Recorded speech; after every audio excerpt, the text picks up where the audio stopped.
हिमाचल प्रदेश उच्च न्यायालय ने युग हत्याकांड में बड़ा फैसला सुनाते हुए 2 दोषियों की फांसी की सजा को उम्रकैद में बदल दिया और तीसरे आरोपी को बरी कर दिया। इस फैसले से आहत युग के परिजनों और शहर के लोगों ने काली पट्टी बांधकर और काले बिल्ले लगाकर रोष प्रकट किया। उन्होंने उपायुक्त कार्यालय से शेरे पंजाब तक रोष रैली निकाली और हत्यारों को फांसी की सजा देने की मांग की। रोष ने उपायुक्त कार्यालय से शेरे पंजाब तक रोष रैली निकाली और युग के हत्यारों को फांसी की सजा देने की मांग की। न्याय व्यवस्था पर रोष प्रदर्शन में लोगों के बीच न्याय व्यवस्था को लेकर रोष भी नजर आया। सुप्रीम कोर्ट में अपील युग के परिजनों ने उच्च न्यायालय के फैसले पर नाराजगी जताई है और मामले में सुप्रीम कोर्ट में अपील करने की बात कही है।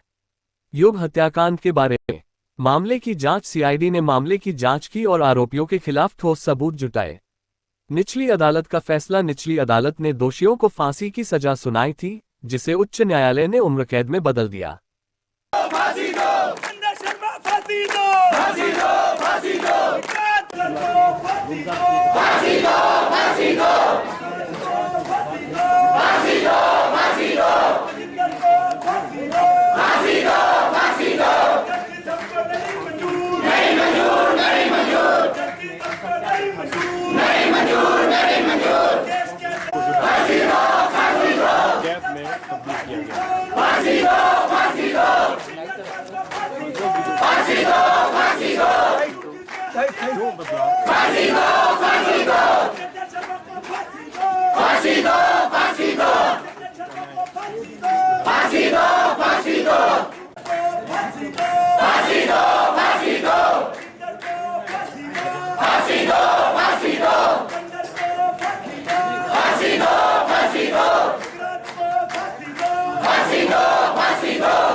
पड़ा है। लंबे वक्त के बाद लगभग 11 साल इस मामले को हो गए हैं, फिर से आपको सड़कों पर उतरना पड़ रहा है। न्याय नहीं मिल रहा है।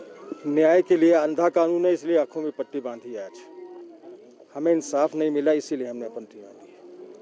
अगर इंसाफ मिल गया होता तो हम पट्टी ना बांधते। हमें पता चला कि आज अंधा कानून हो गया। कानून बिक गई है।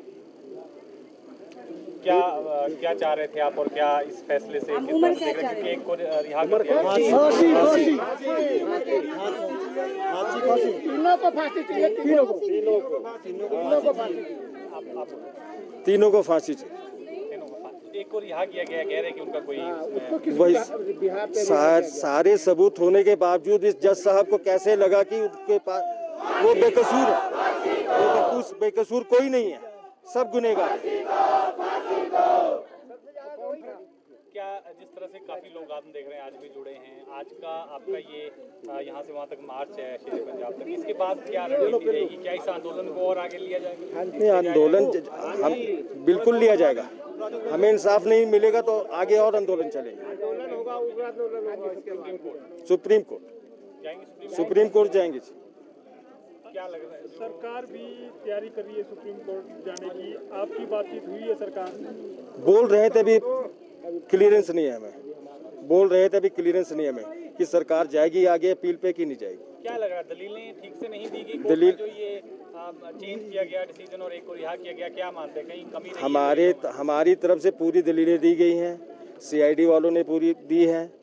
मगर जज साहब को कैसे नहीं लगा कि एक आरोपी नहीं है ये? सारे सबूत उसके गोदाम में रखा, उसकी गाड़ी से लेकर गए, वो साथ में रहे, मोबाइल रेंज उसके मिल रहे हैं, सब कुछ। वो बोलते वो गुनाहगार नहीं है, टैंक में रखा तब साथ में थे, वो कैसे गुनाहगार नहीं हुआ?